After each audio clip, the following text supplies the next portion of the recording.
Salut à tous et bienvenue sur cette première vidéo dans laquelle je vais vous raconter l'histoire vraie qui est pour moi l'histoire la plus glauque certainement, la plus sordide de ces 10 dernières années, le meurtre de la jeune Grace Millen.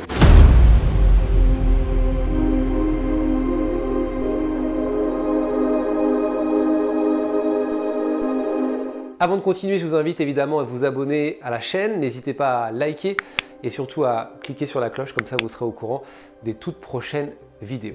Alors Grace Millen est une jeune Britannique de 21 ans, elle devait avoir 22 ans le 2 décembre 2018, le lendemain de sa disparition. C'est une jeune femme pleine de vie, une jeune femme très active, elle a beaucoup d'amis, elle est très sociable, elle est beaucoup sur les réseaux sociaux, issue d'une famille assez aisée puisque ses parents sont pas loin d'être millionnaires, elle venait tout juste de finir son cursus universitaire, elle était fraîchement diplômée en marketing et en publicité, et après ça elle avait, comme beaucoup d'étudiants, envie de partir, de marquer une coupure dans ses études, de faire le tour du monde pendant un an, et sa première destination d'ailleurs sera le Pérou, avant de partir pour la Nouvelle-Zélande et la ville d'Auckland, et malheureusement pour elle, ce sera sa dernière destination.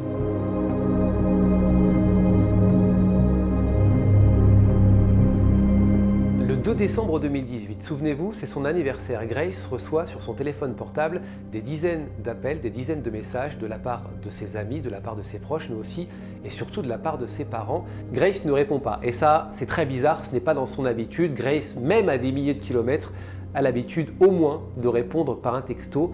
C'est son papa, très rapidement, qui va s'inquiéter et qui va prévenir les autorités locales. 7 jours plus tard, soit le 9 décembre 2018, un corps va être retrouvé à quelques kilomètres d'Auckland, en position fétale dans une valise. La victime semble avoir été étranglée, le corps est recouvert de bleu et très rapidement, le verdict tombe, il s'agit de Grace. Très rapidement, la police locale va avoir un suspect. En remontant la téléphonie de Grace, ils vont s'apercevoir qu'elle était inscrite sur une application de rencontre, l'application Tinder, et que le 1er décembre 2018, c'est-à-dire la veille de son anniversaire, la veille du jour où elle ne donne plus de nouvelles, elle avait un rendez-vous avec un jeune néo-zélandais de 28 ans dont l'identité va rester secrète pendant quelques mois, Jesse Kempson.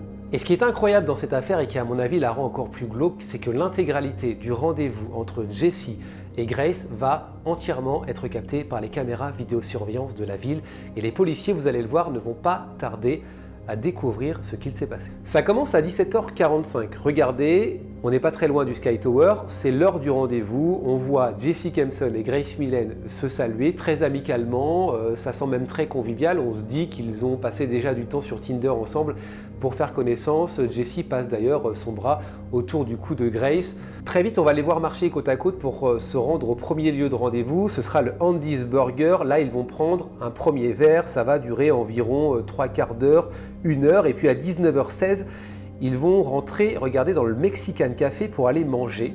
Ils vont en sortir à 20h24. C'est même Jesse qui paye l'addition. Encore une fois, l'ambiance semble assez conviviale. On voit Jesse rigoler et discuter avec les serveuses. Grace est à côté. Elle va s'absenter d'ailleurs quelques secondes pour aller aux toilettes. Et c'est Jesse qui va payer l'addition comme tout bon gentleman à ce moment-là. Quelques minutes plus tard, on les retrouve dans un autre bar. L'ambiance, vous le voyez, est toujours aussi conviviale entre les deux. Ce qu'on peut dire à ce moment-là, c'est qu'il y a un vrai rapprochement. D'ailleurs, les témoins qui seront au bar et qui seront interrogés plus tard expliqueront que Jesse et Grace avaient l'air plutôt proches, décontractés. Et à 21h, vous le voyez, c'est le premier baiser entre Grace et Jesse. Donc à ce moment-là, on est dans le rendez-vous parfait. Et d'ailleurs, Grace va profiter d'un petit moment d'absence de Jesse pour envoyer un message à l'une de ses copines. Voilà ce qu'elle écrira: ça match parfaitement, la soirée se passe bien. Ce sera le tout dernier texto envoyé par Grace à l'un de ses proches. À 21h30, les caméras de vidéosurveillance les retrouvent au City Life Hotel. C'est là que vit Jesse depuis quelques mois. Ils sont bras dessus, bras dessous. Ils rentrent dans le hall d'hôtel. Ils se dirigent vers l'ascenseur. Ils vont prendre la direction du 3e étage. On imagine évidemment qu'ils vont terminer la soirée et la nuit ensemble. C'est la toute dernière fois qu'on verra Grace Millen. Parce que le lendemain matin, Grace ne sortira pas de la chambre. Le seul qu'on apercevra dans l'ascenseur aux alentours de 8h, c'est Jesse, et vous allez voir, son comportement est pour le moins très étrange. À 8h07, il sort de l'hôtel, il se dirige dans un magasin qui n'est pas très loin de l'hôtel. Il va directement dans le rayon des valises, il tergiverse quelques secondes et il va acheter une grosse valise. On va le revoir encore une fois quelques minutes plus tard retourner dans l'ascenseur avec cette valise et monter dans sa chambre. Mais c'est pas tout, puisqu'à 8h32, on le voit encore une fois dans l'ascenseur, il redescend pour retourner dans un nouveau magasin. Là, il va acheter des produits de nettoyage pour retourner encore une fois dans sa chambre. Ce n'est que 2 heures plus tard, à 10h25, que Jesse va redescendre. Là, il s'est changé, il va prendre un taxi, il va prendre la direction d'une agence de location de voitures et écoutez bien, il va louer une voiture rouge qu'il va très rapidement ramener dans un parking près de l'hôtel. Mais c'est la suite de la journée qui est totalement hallucinante. Après avoir acheté une valise, après avoir acheté des produits de nettoyage, après être allé louer une voiture, l'avoir ramenée à l'hôtel, à 15h, Jesse sort une nouvelle fois de sa chambre pour se rendre, écoutez bien, dans un bar. Que va-t-il faire? Eh bien, c'est là que c'est incroyable. Il a un autre rendez-vous Tinder avec une autre jeune fille, une jeune fille blonde. Ils vont passer 1 heure ensemble à boire un verre. La jeune fille d'ailleurs témoignera un peu plus tard. Elle expliquera qu'à ce moment-là, Jesse était plutôt très calme, mais que sa conversation était assez étrange.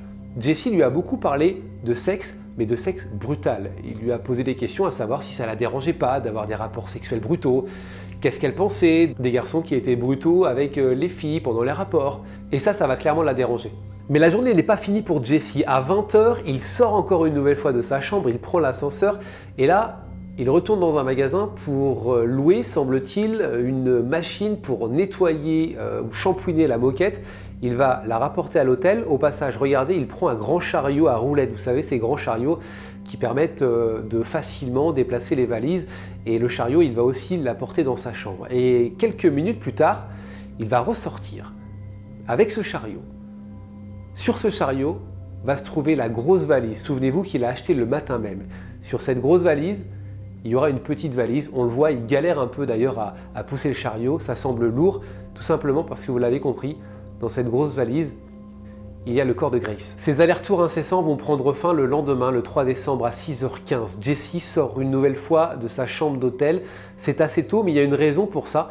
En fait, Jesse va tout simplement récupérer sa voiture rouge. Il va sortir de la ville, il va se garer dans un parking à proximité d'un magasin et là, encore une fois, il va faire son tout dernier achat. Ce sera une pelle comme on le voit sur ces images. Après avoir acheté ces pelles, les caméras de vidéosurveillance vont le capter dans un pressing. Il semble donner ses vêtements, soit ses vêtements qu'il portait pendant qu'il a tué Grace, soit ses vêtements qu'il portait quand il a enterré le corps de Grace. Et il viendra les rechercher d'ailleurs quelques heures plus tard pour les jeter à la poubelle. Mais c'est pas tout, puisqu'on va le voir aussi en train de nettoyer sa voiture de location. Souvenez-vous, sa voiture rouge.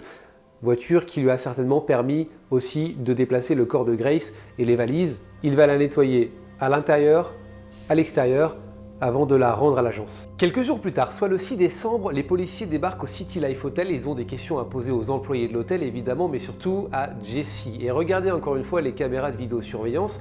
On voit Jesse arriver à ce moment-là à l'hôtel. Il jette un œil sur sa droite. Sur sa droite, c'est l'accueil et il s'aperçoit que les policiers sont déjà là. Il fait demi-tour, mais quelques heures plus tard, il sera interrogé par la police. Lui, au tout départ, il va nier. Il va effectivement avouer que Grace est montée dans sa chambre, qu'ils ont pris un dernier verre, mais qu'à 22h, elle était repartie. Sauf qu'on a bien vu les caméras de vidéosurveillance. Personne n'a vu Grace sortir de sa chambre et personne n'a vu Grace dans l'ascenseur ni dans l'hôtel. Ensuite, il va changer sa version. Il va avouer les faits, il va expliquer qu'il y a effectivement eu un rapport sexuel brutal consenti avec morsure et coups, c'est ce qu'il va expliquer. Il va même dire que Grace lui a demandé de l'étrangler, sauf que, on le sait, et les légistes le disent, pour donner la mort à quelqu'un en l'étranglant, il faut maintenir de force le cou de la personne, minimum 5 minutes. On ne peut pas penser que Grace ne s'est pas débattue à ce moment-là. Clairement, toutes les preuves sont contre lui. On a vu ces allers-retours étranges filmés par les caméras de surveillance. Il y a aussi l'historique de sa recherche internet, c'est-à-dire que les policiers ont regardé son téléphone portable, ont regardé aussi son ordinateur et ils se sont aperçus qu'il y avait des photos dénudées du cadavre de Grace sur son téléphone portable. 7 photos précisément, des photos qu'il a gardées pour lui. Et surtout, en consultant l'historique, les autorités se sont aperçues que Jesse aurait passé quelques minutes après avoir étranglé Grace, 1 heure sur son ordinateur à regarder du porno. Et ce n'est pas tout, parce que l'historique de l'ordinateur de Jesse a parlé. Écoutez bien, juste après avoir étranglé Grace, il aurait recherché sur internet comment se débarrasser d'un corps et surtout il aurait aussi passé son temps à essayer de trouver un lieu pour se débarrasser d'un corps. Les enquêteurs s'aperçoivent que parmi le lieu figure le lieu où la valise a été retrouvée, souvenez-vous, à quelques kilomètres d'Auckland, quelques jours plus tôt. Mais c'est pas tout, parce que la chambre de Jessie a été passée au luminol. Vous savez, c'est cet agent chimique qui permet de voir des traces de sang même quand ça a été nettoyé. Ça fait une couleur bleue quand la lumière est éteinte et ils s'aperçoivent, regardez sur les photos, c'est incroyable, que la chambre est jonchée de sang. En plus de tous ces éléments-là, les policiers se sont aussi intéressés au passé de Jessie Kempson. Ils ont obtenu des témoignages accablant de plusieurs touristes qui avaient eu affaire à Jessie les précédentes années, et son mode opératoire était toujours le même. En fait, ça se passait sur Tinder. Il se faisait passer pour un cousin d'un joueur de rugby néo-zélandais, et d'ailleurs l'une de ses anciennes prétendantes, l'une de ses anciennes rencontres a témoigné en découvrant le visage de Jessie beaucoup plus tard, en 2018. Elle a expliqué qu'elle aussi, elle avait été violée lors d'un rendez-vous. Il avait insisté, il l'avait emmenée dans sa chambre d'hôtel, elle avait refusé et lui il l'avait violée. À ce moment-là, elle n'a pas voulu porter plainte, tout simplement parce qu'elle avait peur des représailles. Mais une fois qu'elle a vu son visage à la télévision, elle n'a pas hésité, elle a déposé plainte à la police. C'était en 2020. Il faut savoir que ce n'est qu'en décembre 2020, juste après son procès, que la presse néo-zélandaise a pu enfin dévoiler des images du visage de Jessie, les images qu'on a vues de vidéosurveillance, les photos, tout ça a pu être enfin déflouté parce que Jessie avait fait valoir une ordonnance demandant à ce que son nom et son visage ne soient pas dévoilés avant le procès. Mais la Cour suprême de Nouvelle-Zélande a annulé cette ordonnance. En février 2020, le verdict tombe, Jessie Kempson est condamnée à la perpétuité avec une période de sûreté de 17 ans. Il faut vraiment comprendre que cette affaire a choqué la Nouvelle-Zélande parce que la Nouvelle-Zélande n'a pas l'habitude de connaître des homicides d'une telle horreur. La Nouvelle-Zélande est l'un des pays d'ailleurs à connaître le taux le moins important d'homicides au monde, et ce crime a littéralement choqué la population néo-zélandaise au point que la première ministre Jacinda Ardern a dû s'excuser en larmes auprès de la famille lors d'une conférence de presse. C'était juste après la découverte de la dépouille de Grace. On our manaakitanga, especially to those who are visiting our shores. And so, on behalf of New Zealand, I want to apologise to Grace's family. Your daughter should have been safe here. Il y a eu plusieurs hommages à travers le pays. Les gens se sont rassemblés, notamment à Auckland, le Sky Tower, là où a eu lieu le rendez-vous entre Jessie et Grace, a été illuminé en blanc. Des hommages aussi partout en Grande-Bretagne. Grace, how sweet the sound.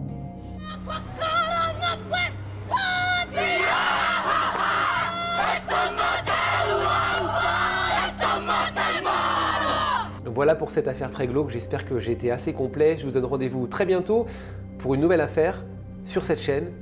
Et n'oubliez pas, la vérité n'est jamais très loin.